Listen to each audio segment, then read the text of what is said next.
Hi, I'm Dr. Z, and we're here with Greg Macpherson, based in New Zealand. And Greg is the author of Harnessing the Nine Hallmarks of Aging, The New Way to Age. He's a pharmacist and author of, again, this wonderful book. He's researched lots of things about aging process at the cellular level.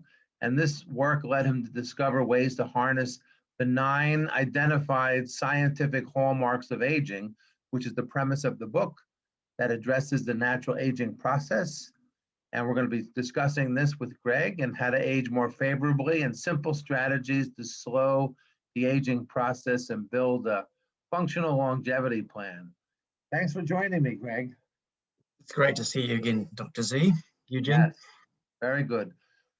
Well, tell us a little bit about yourself. I know you're a proud New Zealander and you grew up in the North Island. And how'd you become a pharmacist? And how did you get from pharmacy into looking at nutrients and herbs and other things like that to help with the aging process? Yeah, so got into pharmacy just because I love science and I really enjoy helping people. And also, I guess it's got bitten by the entrepreneurial bug fairly early on in my life as well. So pharmacy is kind of a happy collision of all those sorts of things. And that's really where I've been. And I grew up in a little town called Otaki, which is a small town of 3,000 people, which would have swelled to about 12,000 in the summertime when people came and visited our beautiful beach. And so yeah, got up to Auckland, which is the biggest city in New Zealand. Came up here about 25 years ago and just got stuck into pharmacy and building a few businesses. And about 10 years ago, we sold the business. I was actually thinking I'd take a little time off, and after about 3 months and cleaning the garage about 10 times, I was like, okay, this is not quite for me, right? So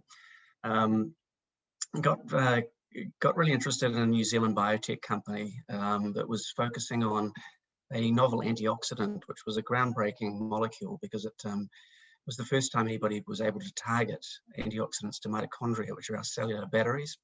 And it has really remarkable health benefits. So I was fortunate to be involved and then invited to be CEO in that business. So that's kind of how I landed in the nutrition side. But the whole way through my career, it's actually been, how can I take pharmacy and the latest technology and mash them all up to see if I can do a better job and perhaps bring health to more people. So that resulted in, I started one of the first online pharmacies in New Zealand, and later I got interested a little bit in robotics. So I was involved in bringing the first robotic dispensing system to New Zealand. And then, just biotechnology is just a fascinating topic. So I got my hands dirty into that, and that's really where I've landed today. Wow, interesting. Thanks so much for taking time to be on our program, which will be broadcasting all through Connecticut and parts of New York and Long Island, New York, and into even Rhode Island. So now the aging process, let's talk about that. Because when I was in school, they were saying that they really had only, and that was a while ago, but they were saying that they only knew about the aging of Drosophila, that they could maybe slow down the aging of Drosophila. And then later on, they got into the SIR2 genes. Maybe you can talk about that at some point. And they said that they got up to maybe simians, showing that we can probably prolong age, but it really didn't mesh in humans yet. What prompted you to write your book about aging and makes you an expert in aging? And can we stop, slow, or even reverse the aging process? Is it not just for Drosophila? So I think this is what's so exciting about being around right now, is that we're actually starting to understand aging at a cellular level. And you're absolutely right. It was first, it was the C. elegans, which is a little ringworm, or a little hookworm, I should say, that scientists work with, and they're reasonably simple organisms, and that you can test a few things to see what whether you can change any sort of aging trajectory. In fact, it's an organism that quite often researchers look at for Parkinson's and other models that are similar to human diseases, just to very quickly work out whether what they're looking at could impact those diseases.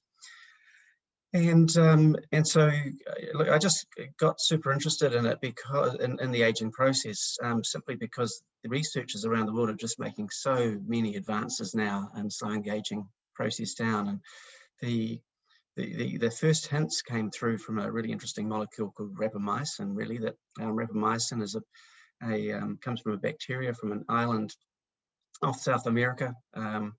I think the people there, I think it's Rapa Nui is the island, but the people are yep. Scientists, basically came over to the island just to have a look at the biodiversity of the island because it's so isolated, and grabbed a bit of dirt and found some bacteria and isolated this product called rapamycin, and it was developed into a drug to suppress immunity. So for people who have organ transplants, they take that and it just makes sure that your body doesn't reject the organ. But the scientists behind it just thought there was something special about this particular molecule and continued to investigate it. And that's when they realized that it interacted with a special protein in our cells called mTOR.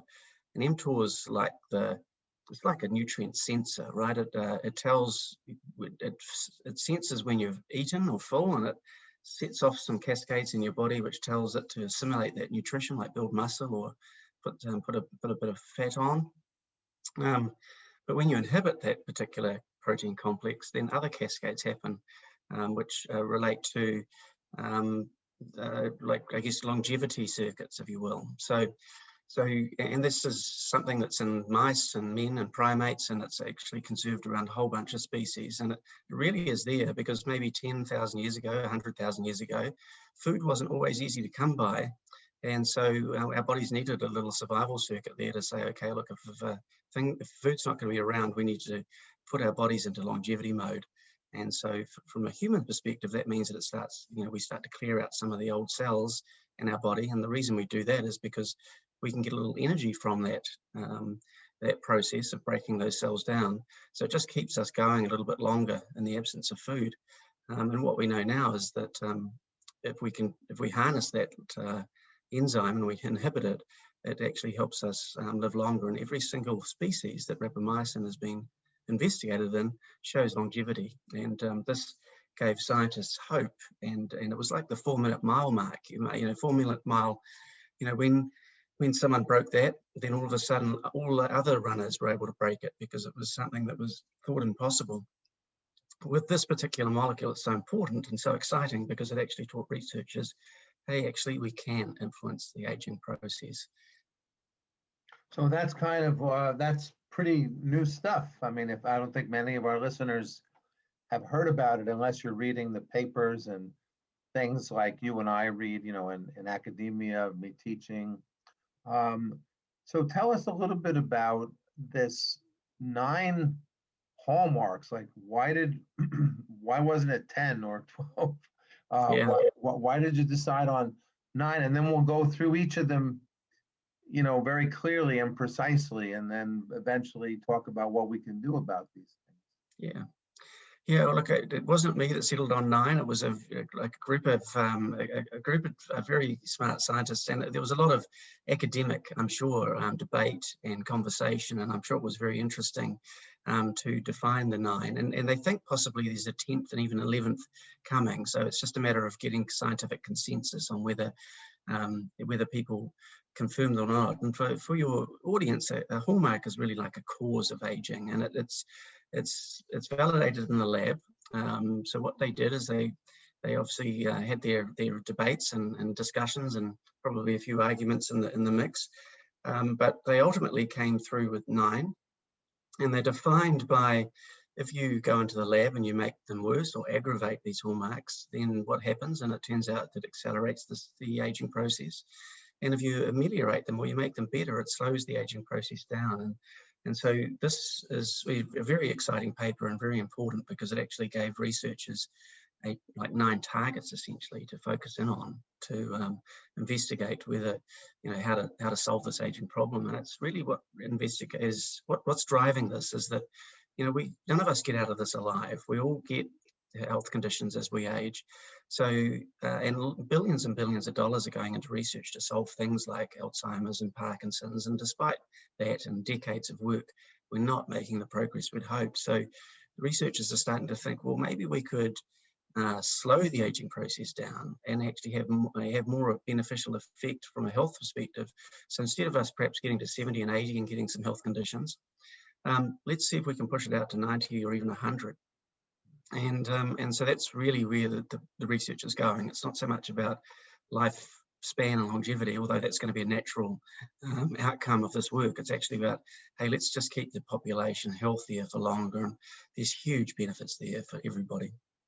Right. I mean, we want to arrive at our elder age in a Rolls Royce, not a beat up jalopy. You got it. I think that's what, it's funny. That's what George Burns said, the famous actor. He was a centenarian. And he said, if I knew I would have lived so long, I would have taken better care of myself along the way. So it's kind of a saying that, I guess elders say, and as we get older, we feel these aches and pains and some of the things we did maybe as a youth. But how do we actually know that aging is actually happening to our body? I mean, what are the things that, I guess that's the hallmarks of what we're seeing? Like, I know people look in the face, they look in the mirror and they see wrinkles, they see maybe sun damage accumulate. I'm looking at my arms today. I was out doing yard work. Sun damage accumulating from maybe days when sunscreen wasn't as important as it is today, or whatever. What are some other aging things that we can actually measure in people and tell them, hey, you know what? You're aging gracefully, or hey, you're not aging as well as you should be.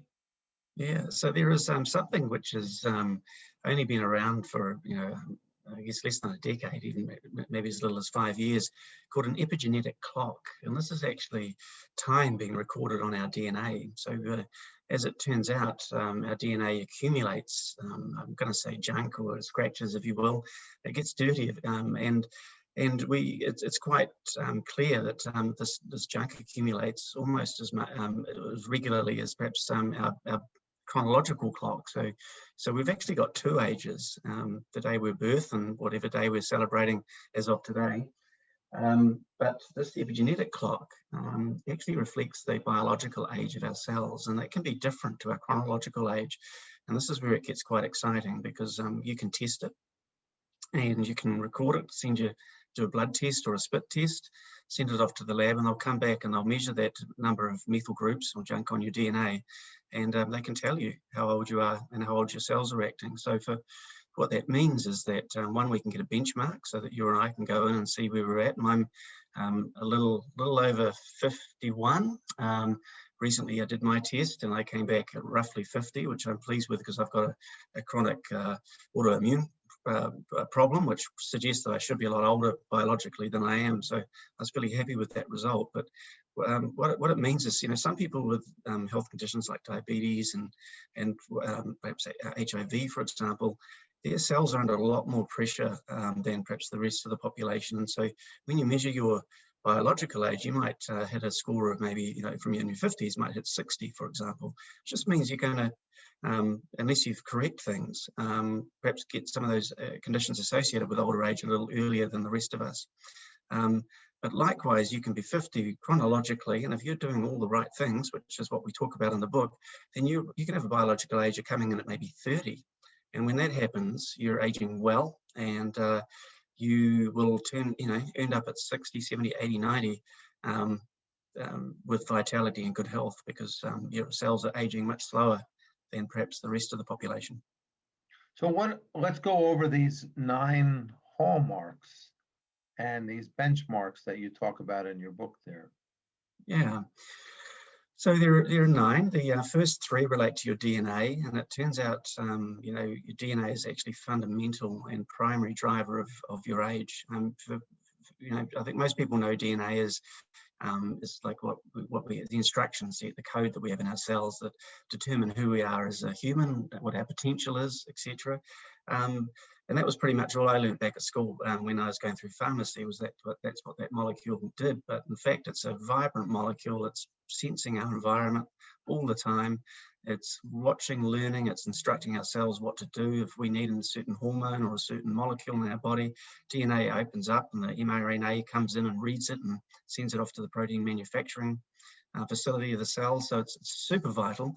It's like a 3D printer, if you will, and it's almost like a 3D printer working in an oven, if you will, because it's actually dealing with all sorts of stress and challenges. It's getting UV pollution, UV, from the sun damage.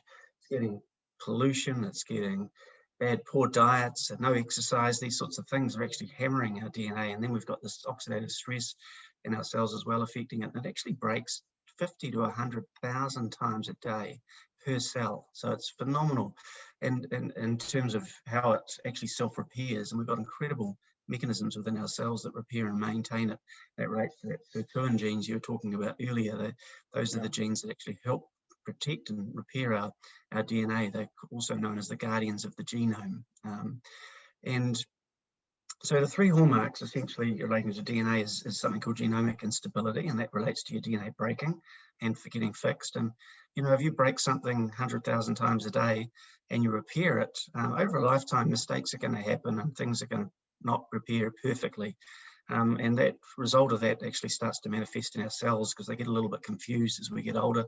And a skin cell might start to think it's 1/10% of a brain cell or 1/10% of a muscle cell, and it interferes with that skin cell being a perfect pristine skin cell, which is what you get when you're nice and young, but not so much as you get older. The other thing relating to DNA is these things called telomeres, which are the caps on the ends of your chromosomes. And they shorten as we age, just because of each time a cell divides, it shortens, but also if you're under oxidative stress, it shortens as well. So and in fact, even if you're under mental stress, it shortens your telomeres. So there's some really interesting strategies on how we slow that process down. But if you or I, we're twins, Eugene, and I had shorter telomeres than you, and we both had heart attacks on the same day. If we both went to hospital, you'd have a better outcome. For some reason, longer telomeres means better health outcomes. So it's important. And then the last thing is something called epigenetic regulation. And epigenetic is about surrounding our DNA. And I talked about how our DNA is like a sensor, and it responds to our environment, and it's doing it because it wants to keep us alive as long as possible. And now, if our environment changes, like if we have a famine, for example, or we eat too much sugar, it actually switches on genes to try and make us as healthy as possible in the environment that we've got right now. But long term, that could actually affect our health outcomes. And certainly if you're drowning your cells in sugar, it's adapting as best it can, but that will manifest with something like diabetes, and that actually keeps us good for the short term, but not long term. And so epigenetics is just the science, essentially, of looking at what genes get switched on and off in response to the environment that we're in. And 20% of our genes is something that we can't change, but 80% we can. So that's the beauty of, if you've got a health condition, if you do the right things, switch on the right genes, you can actually seriously reduce your risk and slow down the process associated with that certain condition. And now, of course, with CRISPR technology, they're changing genetics incredibly for things that the epigenetics can't really regulate. So that's an interesting addition to the discussion, that's for sure. That is like scientific. I'm so excited about that sci-fi medicine. But with CRISPR, you've got an issue with the gene that they've got the technology now, which enables you to edit that gene and get it right, which is just phenomenal. And I was just reading Codebreakers by Walter Isaacson. He's the guy that wrote Steve Jobs' biography. And he said that CRISPR essentially was a bacterial, set up the immune system for bacteria, how they fight off viruses, and that's where it came from. And these rock star scientists have worked out how to adapt it to genetically engineer us, which is going to be yeah, it's healthcare is going to be so different in the next decade. Yeah, and you know, it's interesting with your book, with long-term healthcare and the population getting older but sicker, particularly Americans. I don't know how it is in New Zealand with if they're considered more healthier than Americans, but America, there's a lot of unhealthy Americans. Some people say if we continue on this trajectory, nursing homes will go out of business, and then people put their trust in medicine and say, well, take care of me. That's not the naturopathic way. That's my training as a naturopathic physician. It's sort of like you're responsible for your own trajectory and your own health at some level. I mean, there are some things that out of our hands, but nonetheless, yeah. So it's important to know about this, our DNA aging, and I'm interested to learn about the other things, the other hallmarks of aging that you could share. Yeah, absolutely. So then we go into something called mitochondrial dysfunction, and mitochondria are fascinating little parts of our cells. They thought to actually have come from bacteria, but they reside in our cells, and they provide our cells with energy. And there are theories out there that essentially it was the deal of the, well, it's like the deal of the millennia, if you will. The eon, yeah, exactly. Elon, exactly. Like, it's basically the mitochondria came in and packed up inside our cells or the ancient cells and said, look, we'll give you energy if you keep us warm and safe and fed. And so that gave our cells access to 10 times the energy that they had previously, and it's actually triggered the diversity of life that we had. And possibly if that happy accident hadn't happened, we'd still be, dare I say it, pond scum. I don't know, but it's potentially this is actually the core reason that we've actually got to where we have today, which is amazing. So they're batteries, so they run out of gas, just like you pick up your iPhone and it's all shiny and new and it just turns on and lasts a couple of days when you first get it. Then after a few years it kind of slows down a little and you have to recharge it perhaps once or twice a day. And so this happens to a mitochondria, although it's had billions of years of evolution to improve it, so it'll last us 120 years if we look after them. But they decline in function from our 30s, and you don't notice it perhaps until your 40s or 50s, but it manifests by not quite having quite the same get up and go that you might have had when you jump out of bed in the morning. Perhaps you don't recover from illnesses quite as easily as the young folk. And so mitochondrial dysfunction is absolutely and fundamentally a key part of why we slow down with age. And it's really important because our cells will need energy for a couple of reasons. One is to do the main thing. So if it's your heart, it's beating. If it's brain, it's thinking. But they also need energy to do repair and maintenance, take out the rubbish, do the maintenance, that sort of thing. So when your mitochondrial function decline, you just, your cell's got to make a decision. Do I put the rubbish out this week or just keep doing the heart beating or the brain thinking?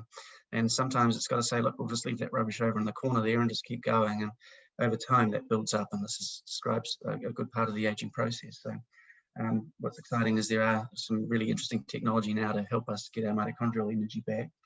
Intercellular communication. This is communication. It's like our internet of our body, if you will. It's actually the cells communicating with near cells and far cells, just so that the body knows quite what's going on. And that's quite important. We're still learning a lot about this process, but it does slow down and it affects things because it's a wee bit like getting a wee bit harder hearing. If you can't quite hear the message properly, you don't quite know what to do or how to respond. Does it have to do with the cell membranes, Greg, like the cell? Because I noticed that there's some permeability issues as people age that I can detect, and sometimes when I check them out, their health, I notice that they're not as permeable to thyroid hormone getting in, or the calcium and potassium and sodium channels aren't working as well. And is that what you've seen in your research? Absolutely, Eugene. And also these things, and I'm still getting my head around it, still looking at it, it's called exosomes. And these are little messages that get bundled up inside like phospholipid bundles. And put into the bloodstream, and we still don't really, well, perhaps I need to do a bit more research. I'm sure there are experts out there that are starting to understand what these little communication molecules are, but again, perhaps that's responsible for some of the therapies where they take the blood from young people and get the plasma from that and transfuse it into older folk, and they get some level of rejuvenation. That's possibly the exosomes within the plasma which is actually driving that. So that's an area which is active research in, and these guys are pretty smart, so they'll figure it out. Stem cells. Now, stem cells is a trendy thing. Everybody talks about that. You can go and get your stem cells into your joints, or perhaps you can use stem cells to reprogram your immune system if you've got like cancer or autoimmune problem. But stem cells we all have them. They're little pools of cells that help us. They're responsible for regenerating cells that we need. So, for example, in our bone marrow, we've got blood stem cells, and so when we need some more blood, and it happens, the numbers are phenomenal. It's trillions of cells a day, I think, that the bone marrow help produce. But we've got stem cells in our brain and our muscle and our intestines and our reproductive organs, and they just cells that are almost a repository for new cells when we need them. These pools get tired and fatigued and run down, and so we just don't have as many as we get older. So looking after them is super important. Then we get into cellular senescence, which over the next few years is just going to blow up in terms of everybody's going to know about senescent cells, because they are cells that our body turns off. We have them when we're young, so your body uses them. Perhaps a cell gets cancerous. We've got amazing systems where the body notices that a cell is cancerous and just shuts the cell down, and that cell becomes senescent. It stops dividing. It just sits there. And perhaps when we're doing we have an injury and we have a scar tissue, and we're finished with the scar work, and then the body flips those cells into senescent mode and stops them going, so we don't over scar. And what these senescent cells do is we don't think they've got a purpose. So the body actually removes them, and the senescent cells, to do that, senescent cells pump out little inflammatory molecules called cytokines. And it's almost like that cell putting its hand up, saying to the immune system, hey, here I am, come and get me. And the immune system picks up on that message, pops over and removes that cell from the body and recycles it. And so as we get older, the immune system seems to not, either it's a little tired, or it's just not noticing it, or there's some other reason, but it doesn't clear the senescent cells. And so those cells build up. They're still pumping out all that inflammatory gunk. And so we actually, people talk about inflammaging, and it's something that we just get more inflammation in our body as we age.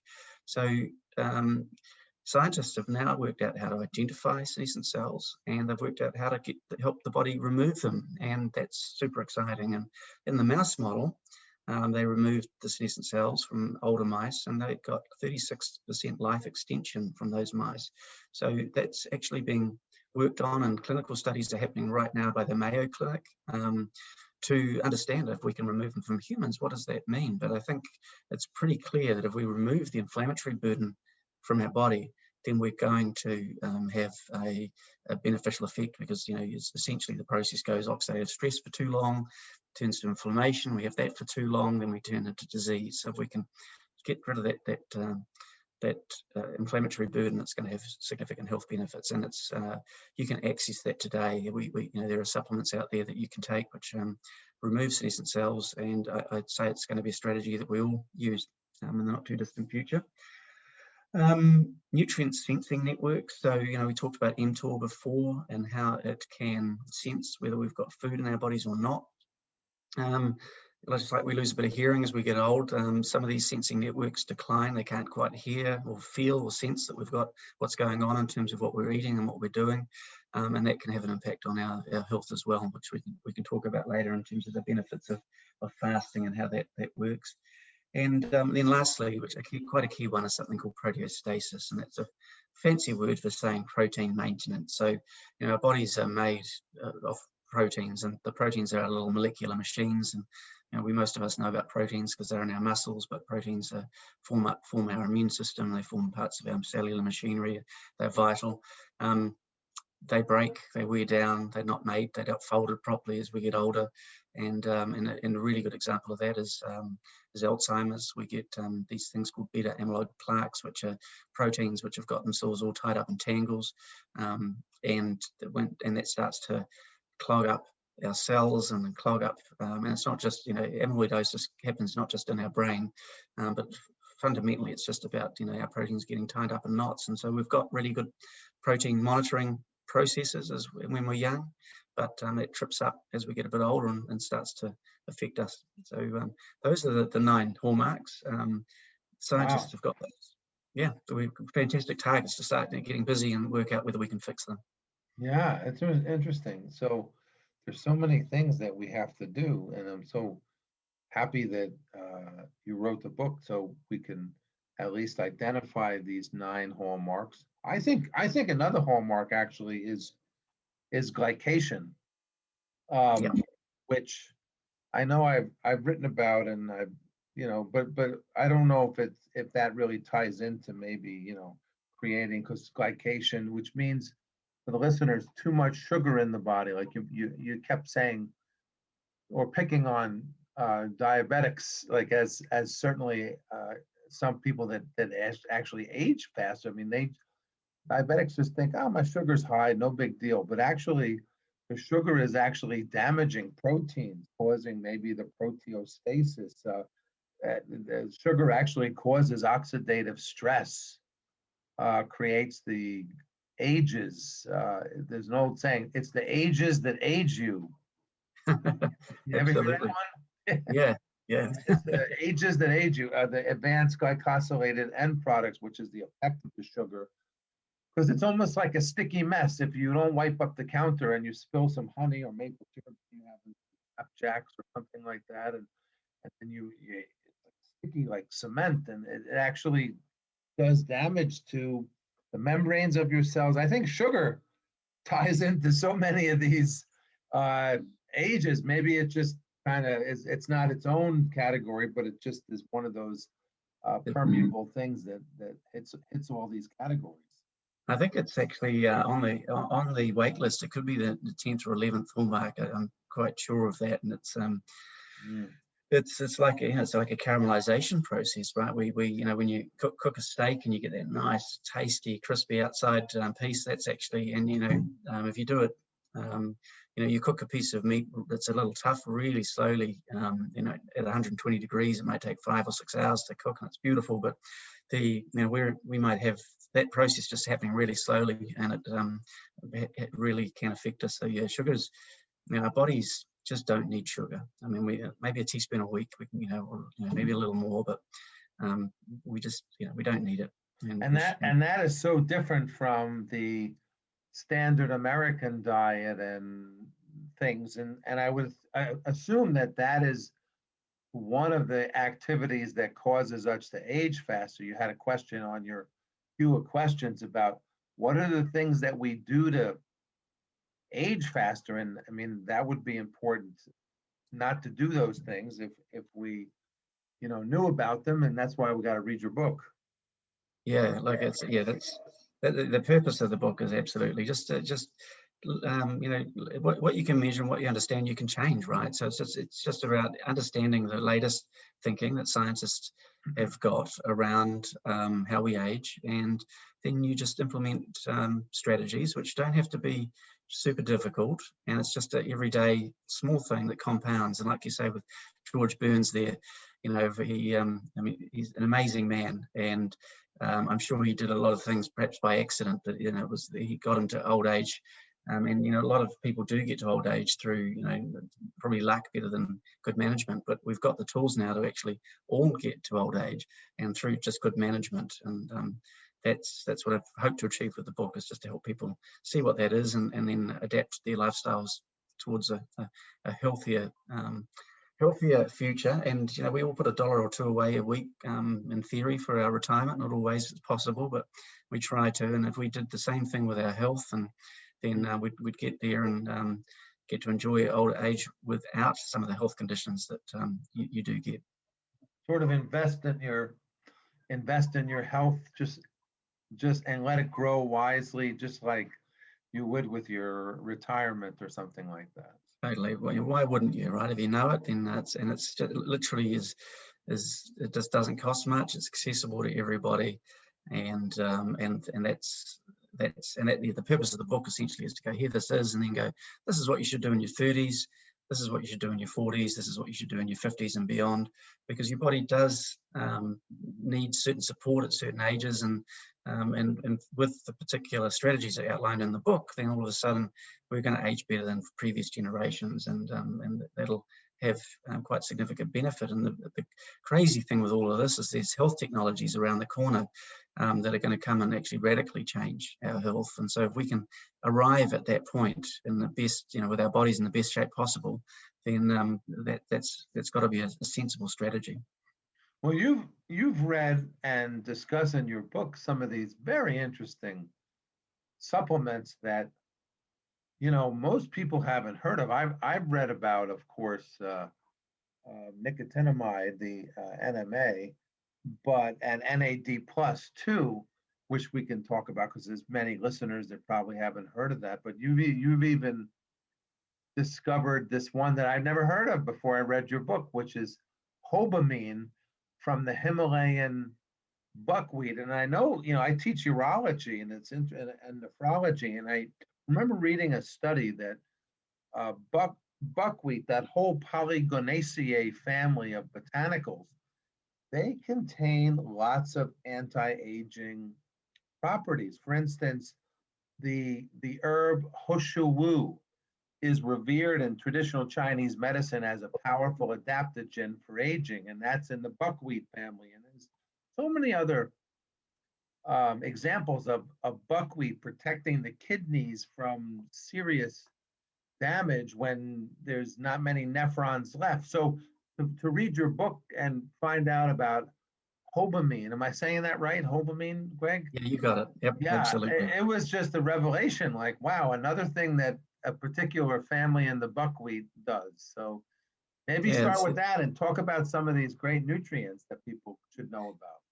Yeah, like this, these molecules have been sitting under our noses and been in our diet for generations and millennia, and they're incredibly exciting. So this hobamine is just, every now and again you discover something and you get pretty excited about it, and this one is one of those. So for your audience, we all think and have been taking antioxidants for the last forever because we are seeking to reduce the level of free radical stress in our cells, and it's a sensible strategy. But what most people don't know is that you need a little bit of oxidative stress in your cells. Your body uses oxidative stress or free radicals as a messenger within the cell. It also uses it for immune defense. It's a little kind of Space Invaders like, but when we get a bacteria or a virus into our body, the body recognizes it as foreign, and it literally shoots free radicals at this to kind of hold it back a little bit until the adaptive immune system comes in and learns what it is and then actively removes it or fights it. And researchers have found in older adults, and I'm sure it would reflect the same in younger adults as well, but if you take antioxidants when you exercise, that sometimes you actually reduce the ability to grow new muscle in response to that exercise. And what they think is that you have oxidative or free radical messaging that happens inside the cell that just stimulates the processes to grow new muscle. Well, the body uses it as a trigger to do that. And if you take antioxidants, you kind of mute that or suppress that messaging, and that affects the body's ability to actually respond properly to exercise. So what hobamine does is, for the first time, it actually enables you to protect from oxidative damage, but it leaves that healthy free radical signaling occurring in the background. So we're not interfering with it at all, and that's a huge discovery. And what happens when you have a little bit of oxidative stress or a free radical comes and bumps into a cellular membrane is that it kind of walks away happy because it's been neutralized, if you will, because it's taken a chunk of a molecule out of your membrane, which makes it nice and neutral and stable. But in the process, your membrane gets radicalized, and so it becomes a free radical of its own right. And then you imagine it like a domino fall. Just this damage just rips down the membrane. Is that membrane molecule that's been damaged snatches a piece off the molecule next to it, and then it takes the next one, and it just rolls down like a big sort of fire, if you will. Hobamine is the first time we've been able to actually stop that process happening at a reasonable level, and so it acts like a circuit breaker. So you sort of take the two dominoes out of the queue, and yes, one domino falls, but none of the rest do. So it really radically reduces the level of oxidative stress or damage to vital cellular components, including DNA. A lot of times they rate antioxidants, Greg. You know, if you go on the internet and you go to Google Image, you can look at the Antioxidant Pyramid, which rates how powerful these antioxidants are, where your minerals are at the bottom, making a good strong base of the pyramid: selenium, zinc, things like that, molybdenum. And then a little higher on are your carotenoids and your flavonoids and things like that. And then you have your endogenous antioxidants. These are the ones that your body makes, which, to me, if the body makes something, puts a lot of energy into making it, they got to be pretty darn important. Have they looked at where hobamine fits in that whole scheme of things, compared to melatonin or glutathione or some of these other strong ones? So this is like an antioxidant 3.0, in that it's an antioxidant which is not an antioxidant, which is a little, yep. So it's actually the technical term is it's a reactive cardinal species scavenger, which is a mouthful, right? So essentially, when you a free radical takes a chunk out of the membrane, and it's, we've got carbon-based membranes, and that carbon molecule becomes the radicalized, and so what it's doing essentially is actually quenching that radicalized bit of membrane or carbon molecule. So that's what it's doing. So I'm not sure if you can compare apples with apples there, but what it's essentially doing is preventing the secondary damage associated with oxidative stress. So that means that, even with our own free radical systems endogenous in our body, endogenous into our cells and made inside our cells, the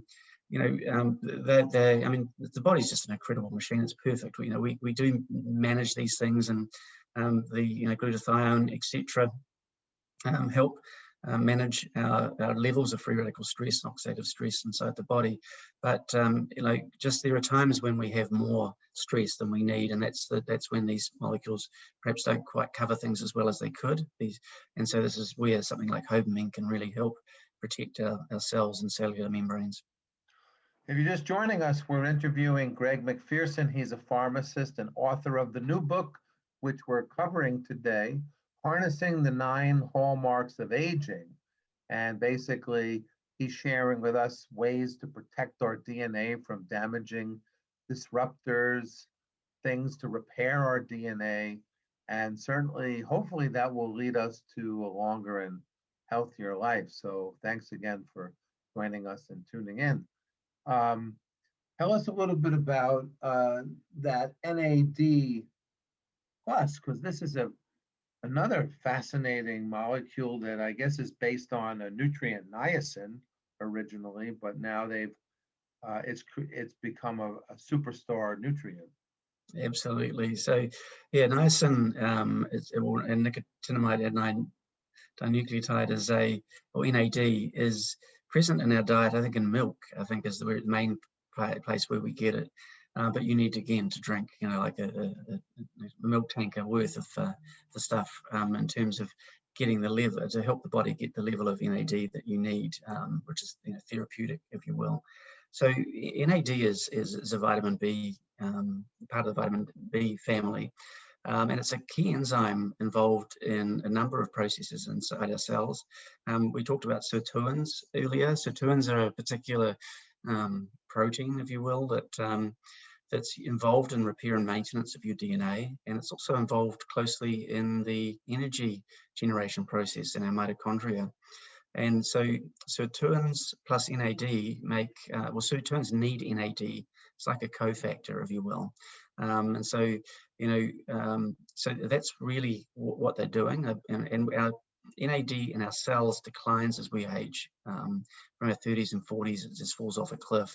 And what researchers have found is that if we can top it back up, it has quite significant health benefits and essentially quite rejuvenative health benefits, which is why it's making it such a hot molecule, and it's why there's so much research going into it right now.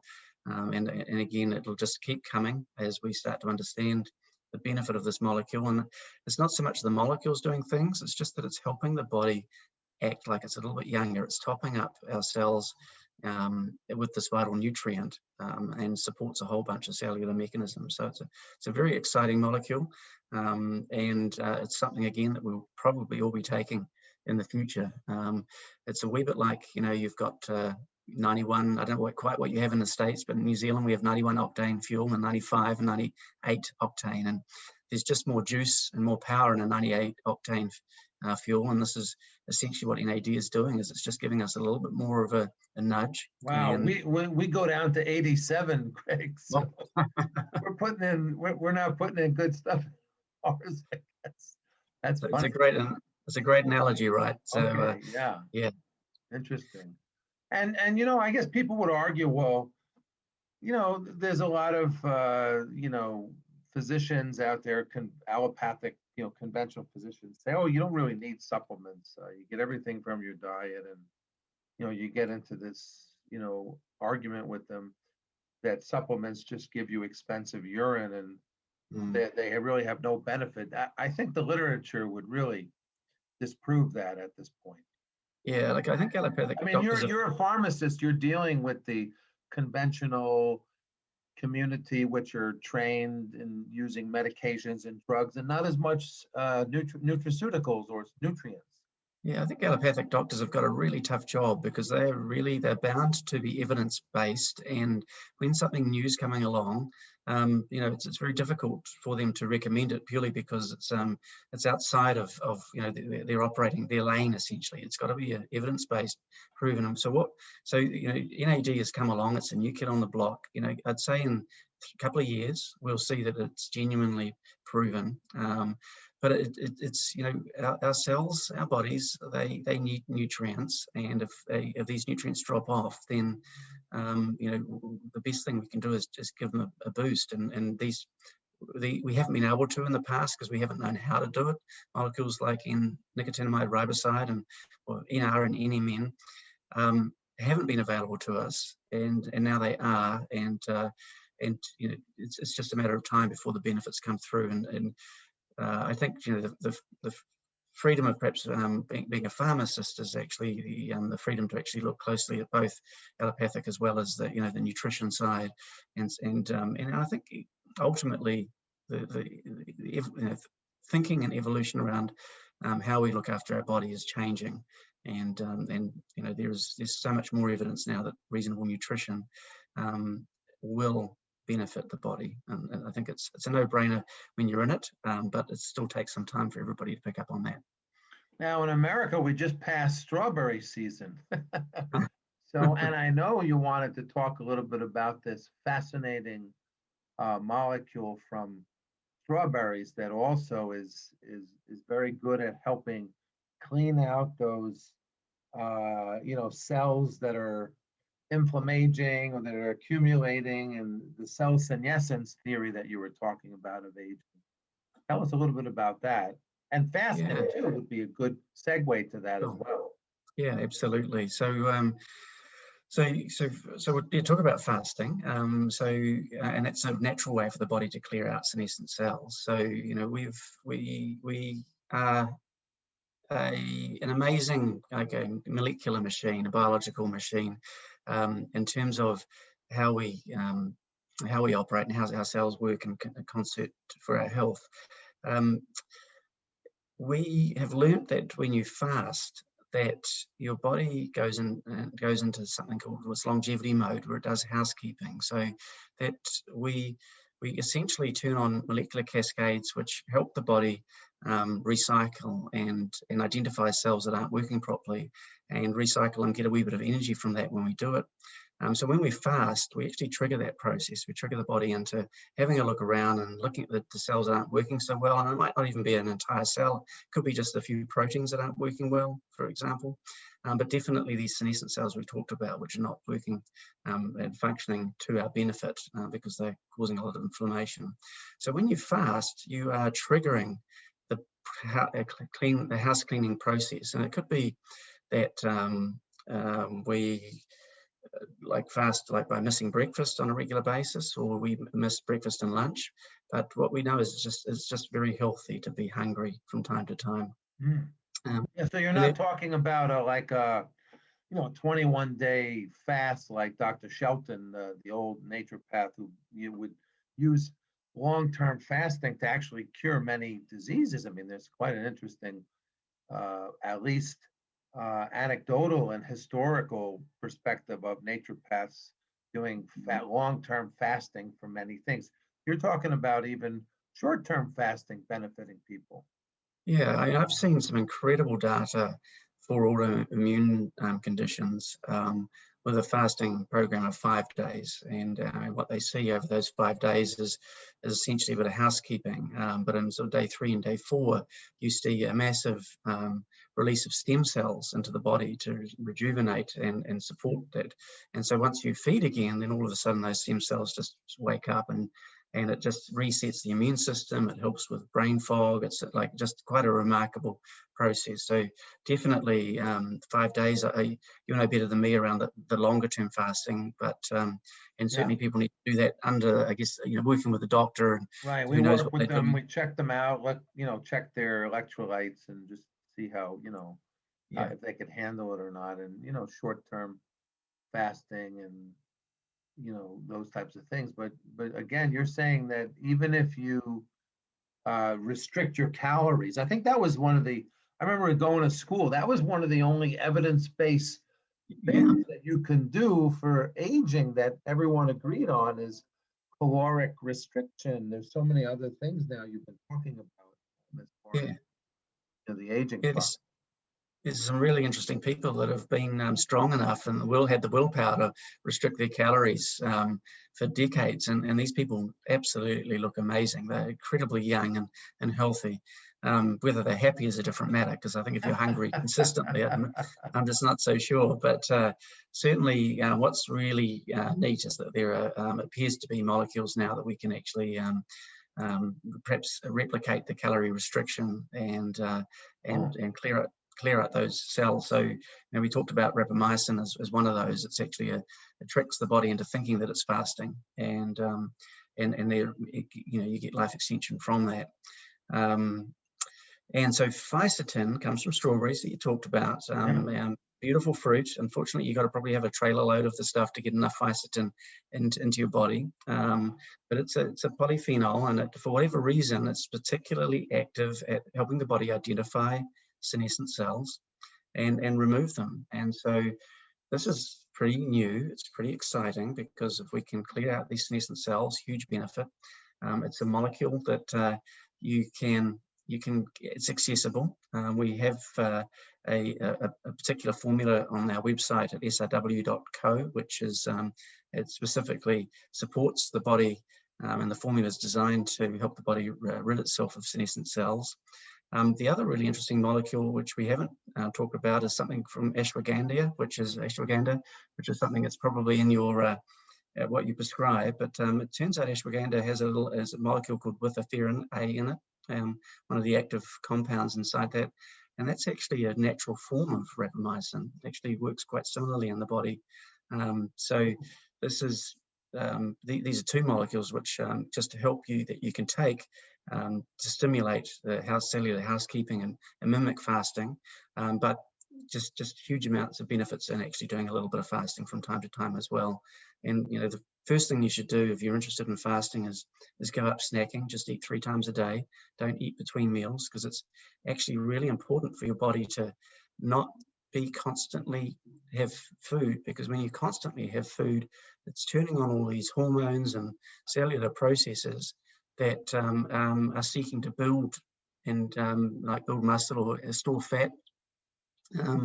and if they're always on, it's not good for you. So, always, one of the problems with Western diet is that we've always got access to food, and so these switches are always turned on the on base, and we're constantly in the mode of assimilating food, and it's not particularly healthy for us. We actually need to have those switches turned off from time to time to let the body do that housekeeping. So, first thing, if you can, stop snacking, stop the soda drinks between meals, all those things. Then if you can, just try missing a breakfast from time to time, and that's going to give your body the chance to actually start to do that cellular housekeeping. Personally, I've got to the point where I do 2 days a week where I don't eat. I eat one meal over those 2 days. So Sunday night, I have my last meal. Then I don't eat again until Monday night, and then I don't eat again until Tuesday, and then I just eat regularly. And that, for me, is, I really enjoy food, so that helps me manage some of the calories that I'm taking in, but I also know that at that time when I'm not eating, I'm stimulating those processes which help clearing out the body. And then once every 6 months, do that 5-day fast, just to I guess, stimulate those stem cells and refresh things. And you definitely feel the benefits of it. It's not the easiest and not the most pleasant, but on day 6, you feel absolutely amazing. Wow, that's interesting. Now, you mentioned in your book that in different decades, you should be doing sort of different things. Even 30-year-olds could be working on themselves. I mean, they usually don't worry about things. Most people, when they hit 50, that's kind of like the time when they're like, oh, wow, I'm kind of over the hill, and or whatever the saying is, Yeah. But so there's different activities and other things that people can do in the different decades. And so and I guess the point I'm trying to make is it's never too late to read your book and apply some of this wisdom, even for 60-year-olds, things like, or whatever. Yeah, no, look, it's if I was going to have a T-shirt printed, it would be "I heart DNA," right? If you care and nurture your DNA and look after it, that's one of the best things you can do for your health. And you can do that simply by exercising, by eating well and consciously, and avoiding sugar. Just editing sugar out of your life. Doing a little fasting from time to time, and then that supplement we talked about, hobamine, is like sunscreen for your DNA. It's just giving it lots of love, and it's looking after it. You look, when the scientists when we talk about the epigenetic testing, and when they look at people and they measure the DNA clock that we have in our DNA, the people that have looked after their DNA, their cells are literally acting younger, and so that's just the biggest clue that we need to look after it. So that means putting sunscreen on, looking after, avoiding UV. It means, like I said, avoiding sugar, and bit of exercise, etc., and taking hobamine. And if you do that for a lifetime, then that's going to deliver huge dividends to you down the track. And small things every day make big differences when you get into your 60s and 70s. And it's not difficult. It's just there's a level of consciousness around it. Then in your 40s, these mitochondrial batteries, the energy generating machines in our cells, they do start to decline in function, and so that has an impact on our cells and their cellular health. So if we can give them a nudge north and give them a wee recharge, and that's what you can do with boosting NAD in your cells by taking NMN, then you're literally just juicing them, and the more energy your cells have, the better. And so it's a wee bit like, your mitochondria decline in function 10% a decade after your 40s or even 30s. So it's like having a V8 and losing a cylinder every year, every decade. And so you're running at 60 with maybe only 4 cylinders. So we all know people in their 60s that have just got youthful vitality, boundless energy, and these are 60-year-olds running on 8 cylinders. They're just firing it. And so NAD helps you do that and get the energy back in your cells. Has huge health benefits. And then in your 50s and beyond, you do all those other things, keep looking after your DNA, keep looking after your mitochondria. But in your 50s, then just helping the body remove those senescent cells, get that inflammatory burden out the back door and sorted. And it's a wee bit like putting, I don't know, a decent rust protectant or on metal or an undercoat on the wood around your house. Just by giving that protection around for the rest of the cells, you just get so much more mileage out of that car or out of that house. And it's just daily preventative maintenance. It's a no-brainer. And these small things will see you turn up in old age consciously rather than get lucky to be in old age, and defer some of those conditions that we're probably all going to get. But if you can put off Alzheimer's until you're 100, then just why wouldn't you? Right, exactly. Well, tell us a little bit about where we can get a copy of your book, Harnessing the Nine Hallmarks of Aging, Greg Macpherson. Thank you, Eugene. So pop across to the ninehallmarksofaging.com, and you'll find us there. You can find me on Twitter at Greg Macpherson is my handle. And then I've got a website called SRW.co, which is S for science, R for research, W for wellness.co, not the .com. And that's where I've put together essentially these supplements so that people can just look at that, and it's just nice and easy for them to just do 1 + 2 + 3 and use those supplements as a healthy living strategy. Well, thank you so much for taking the time to talk about it. We look forward to enjoying your book some more, and I hope the listeners will read some of these things and learn about how they can, that this is evidence-based, that no longer are we in that realm where fasting is the only thing we can do to slow down the aging process. There's a lot of evidence in your book. I like the way it reads and the way it's laid out, and thanks a lot for continuing the work. And I learned stuff which keeps me going, because I teach anti-aging at the University of Bridgeport and the Naturopathic College, and I certainly picked up a lot of interesting tidbits, and I'll make my students read your book as part of my course. So that's awesome. exciting. Thank you very much. Yeah. Okay. Have a good one. Yeah, so thanks. This is Dr. Z signing out, and stay tuned for more, and we'll be with you shortly.